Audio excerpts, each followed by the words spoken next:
All right, welcome back to the Alternative Highs podcast. I'm here with Coreen Duquette. Did I pronounce that right? Yes. Another person I've met at the gym, and I, I don't have a lot of knowledge, but we were speaking a little bit, and when we were at the gym, I started seeing your reels, which was what originally caught my attention to want to bring you on and talk to you. And now just learning about it, how you got to it was an interesting, awful way at such a, you were 9 years old when this started with tonsils. Yeah, about that. Yeah. So what I'm talking about is gut health. Yeah.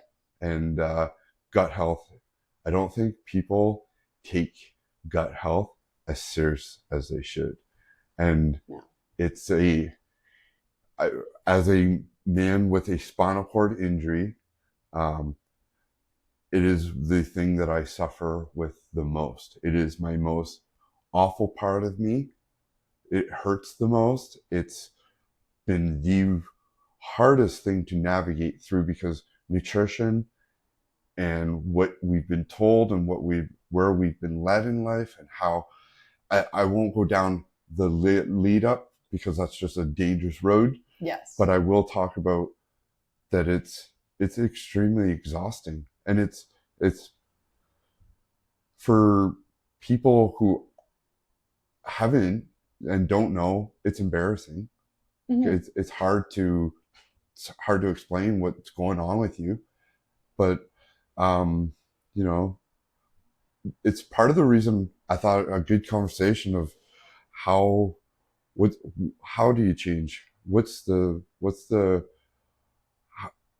base of gut health? Like, how do you build better gut health? How do you is it a lifestyle complete change? Like, is it right from, because I've noticed in your videos that you speak upon natural cleaning remedies, natural deodorant. Yeah. Tell me. Yeah. I'm interested in the whole spiel. Well, like I said, like it took me a few years to navigate my my gut health issues. Like I spent years with IBS, going to specialists, basically looking at me like it's just something that you're going to have to deal with. So for years, I just was like, okay, I'll just eat very little. But I was always hungry. I worked out. I'm like, I'm hungry. I want to eat. 100%. So there was just something. My intuition always told me, look, I was fine before. My digestive system was fine. Why is it all of a sudden it's like I hit a wall? So I just used my intuition and I started eating differently. I cut back on my carbs. That was my biggest thing, was cutting back on carbohydrates. And again, this has been like 5 years in the making. I'm still trying different things, looking to see what could work better. Just, because it takes time. So yeah, I started, the first thing I would tell anybody is start eating whole foods and really concentrate on your protein and your fat. Yep. Those are my two main food groups. I don't worry about fruits and vegetables. Yep. So my biggest thing is concentrating on your good fats and your proteins. Like similar to a carnivore diet. Yes, it is. Like, I never get sick of steak. Yeah. I don't.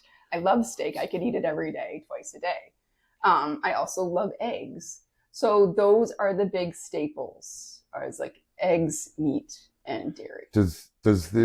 So because I only know my story, I can't do the red meat at all. I've tried. I really did try it. I love steak too, but I cannot digest it at all.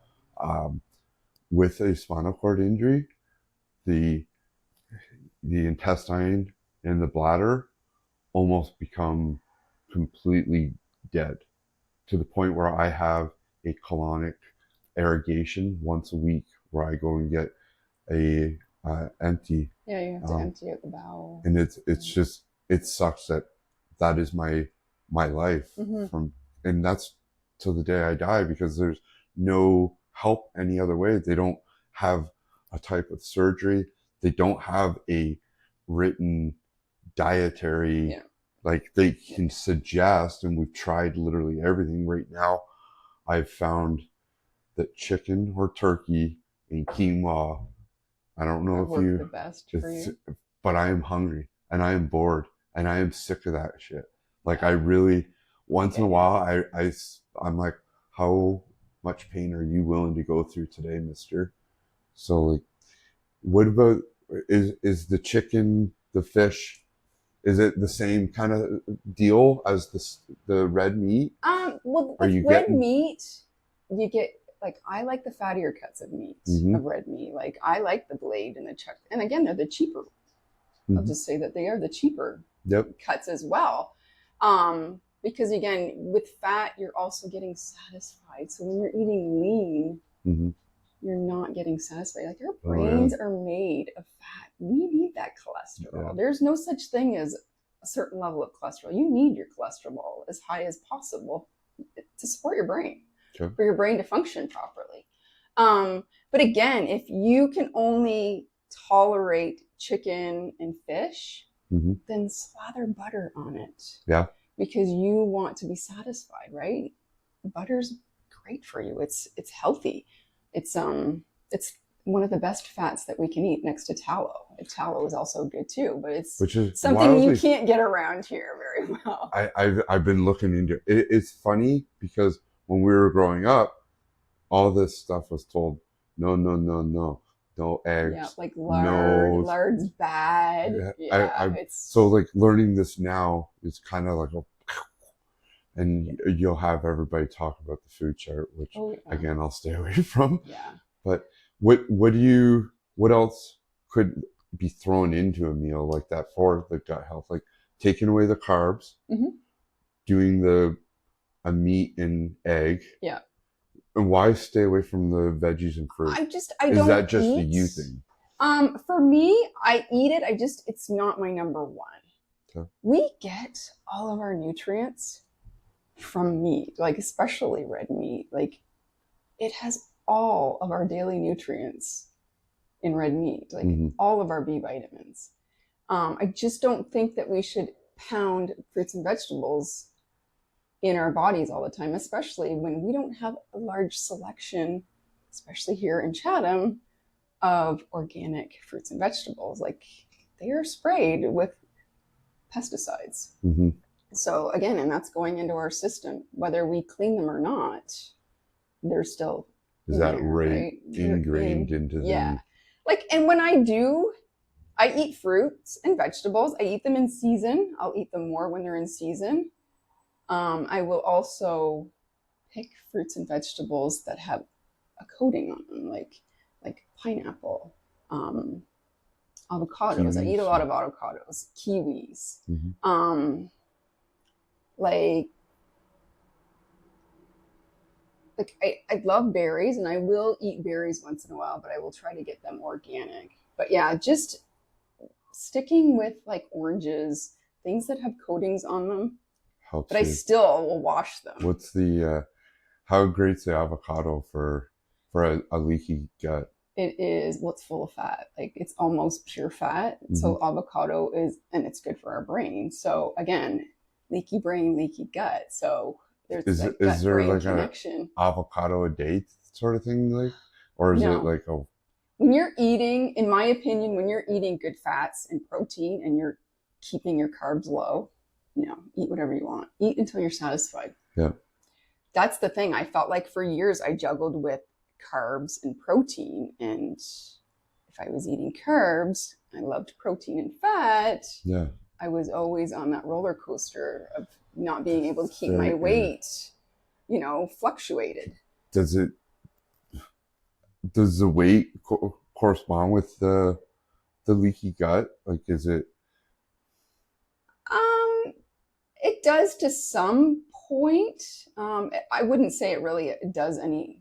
I wouldn't say it really doesn't affect anything. But again, when it comes to weight, it can affect here, right? Oh, 100%. A leaky gut affects our mental health, It's right? So again, with leaky gut, I would definitely, if I was, because I have clients, so the first thing I want to assess is their mental health, mm-hmm. and then I assess what they're eating. And that's with your life coaching. Yes, yeah. And I read that's been going since 2022. Yeah, well, I actually got my certification in 2018, So, okay. but I really dove into mindset work, and again, I really dove in through COVID my health and my digestive system. So that's when I kind of really got it worked out. Not completely, because it's always going to be a work in progress. But so with your coaching, is it right across the board? Is it nutrition? What are we coaching? I have 8 pillars. That's kind of how I see it. Like, again, I'm going by how I experimented with myself over the years. So yeah, it's mental health. So again, how's your mindset? How's your eating? How's your nutrition? What's your routine? Right? Making it easier for everybody to get proper nutrition without making it too much work. Because I know everybody has a busy schedule, right? Like we were talking about, kids are in 5 different sports all at once. So every night of the week, families are busy going here and there. And the next one is, what are you taking for supplements? What are your supplements? Like, I really am a big advocate for probiotics. Okay. And you can never really take too many. It's fire. I just had this conversation the other day. Are the probiotics that you can buy over the counter good enough? No. Okay. Don't ever go. And I always say this, do not go to the pharmacy or the grocery store to buy your supplements. Do your research. Go to the health food store. They're trained to tell you what you need for your body. And even that, they have synthetic ingredients in them too. So again, just use your intuition, use your own judgment. So, but you can only work with what you have, right? So where we live, we work with what we have. That's very. I didn't mean to cut you off at the 8 pillars. So, mental health. Yep. Nutrition. Supplements. Again, toxic load. What are you absorbing in your body, right? We use harsh chemical cleaners. Our home is more polluted. Inside our home is more polluted than outside, right? So we really want to think about what we're using. We're using Glade plugins. Like those are xenoestrogens, so they raise our estrogen levels, even in guys, in young girls. We really want to pay attention to that stuff.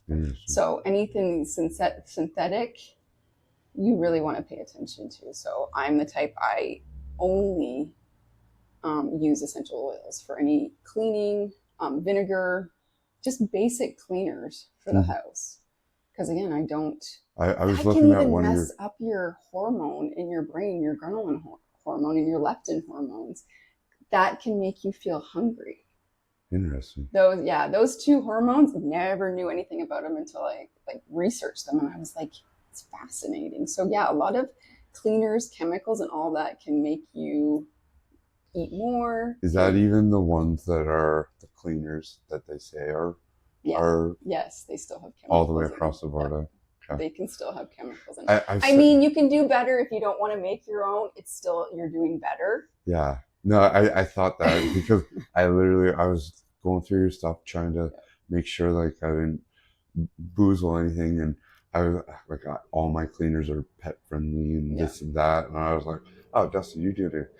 And then I got thinking, I was like, yeah, there's more. You can ask. Oh yeah. And so like, just a really quick one. Your house cleaner was 3 ingredients. What was it? Yeah. Oh, so my all-purpose is distilled water, lemon, like essential lemon oil, and vinegar. It's so simple. And that's it. Yeah. And baking soda. Baking soda is another good cleaner I use. How much to put in? I just do half water, half vinegar, a few drops of lemon essential oils. and that I gets don't you. really measure. It just gets you clean, and Yeah. that's everything. Everything you. That's I'm Yeah. gonna try it, and Yeah. that's pet friendly too. That's right. Yeah. That's interesting. Yeah. And again, I wash my vegetables and fruit with baking soda. Baking soda is known to kill up to 99% of pesticides on the outer surface of our fruits. Really? Again, pesticides do get in our fruit. Yeah. But, you know. That's very interesting. So, with your coaching, what would you foresee your future with it being? Podcasts, books? It's funny, the word podcast does not resonate with me, but I love the YouTube videos. It's more of the interview. Mm-hmm. I love the face-to-face. I mean, you're not always going to be able to be face-to-face with the person that you want to interview, or you're scheduled to interview. But I mean, the face-to-face is something I would like to do more often. Definitely. Awesome. I learned a lot of my research on YouTube videos. Like, you can't get enough off of YouTube's wild. Yeah, like I will geek out That's amazing. On a weeknight watching YouTube, learning about the stuff that I'm fascinated with. Right? I don't even. There's nothing else in this house other than YouTube, and I just it's so informative, helpful. Yeah. It's easy. I only watch movies with my daughter, so. I don't have time for movies. Yeah, like I don't. Fun. Other than that, I don't watch movies because I'm too busy. Like it's not busy; it's me geeking out because I love to research. It's such a great time. Well, I really appreciate it. Today was great. I've been so fascinated to have somebody explain and talk about how we can change things, and I love that you have that knowledge, and I love that you're willing to put it all out there. Thanks. Your coaching. Yes. Do you want to say who's getting coached by Kareem? Like what is the person that wants to feel better? Mm-hmm. Like I just want my clients, the first and foremost, let's get you feeling better. Mm-hmm. You know, and then from there we can tweak. Like I said, there's so much more to the program than just mental health, supplements, food, our toxins, what we're absorbing all day. Like fasting is another big thing when it comes to my gut health. It really works for me. So fasting is another thing. And again, working out, movement. And I know there's a lot of people that don't want to work out hard and they don't want to grind like we enjoy doing at the gym. So any sort of movement that you find you love, then do that. I put a pin in that, the fasting. I used to do like an 18-hour kind of thing. What kind of fasting are we talking? Like days? Or are we talking 18-hour days, 16-hour? I used to be like, again, and I'll say when I'm coaching, I start people out just moving your breakfast back an hour. Because it does get overwhelming. I used to do intermittent fasting, but I love my coffee. And I love my coffee creamer. And that breaks your fast. So I am more of I fast once a week for 24 hours. And then once a month, I fast for 36. And then usually every quarterly, I'll do a 2-day fast. Really? Yeah. What's the 2-day fast like? Hard to get through the first 12? It's a little, like, again, at first it's a little rough. I find it really difficult. It's, again, what's the outcome? Your mindset. What's the outcome? That's all. And that's how I think when I'm working out and I don't want to work out. How am I going to feel after? Keeping that in my mind keeps me going. But yet there are techniques though that there's certain things that you can have when you're fasting, especially for long periods. And there's certain times where I stop eating and then I'll start to it's what works for you too. I make sure I have the most sleeps when I'm doing long fasts too. That's great. That's amazing.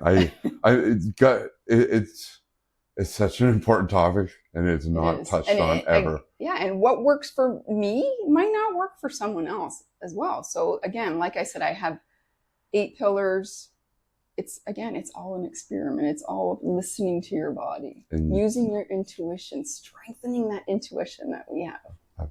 it's amazing.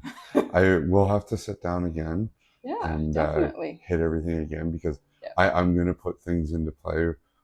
I'm trying really hard with gut health. It is the single hardest thing to do is get past that food addiction. Yeah. And a lot of doctors are not educated on it either. Like I said, I never even heard the word leaky gut when I was going to specialists. It literally just came onto my, and I didn't even know it until 5 years, and I've had this problem for 9 years. Yeah. So it is very interesting. Okay. Thank you, Corinne. You're welcome. Appreciate your time. Thanks for having me.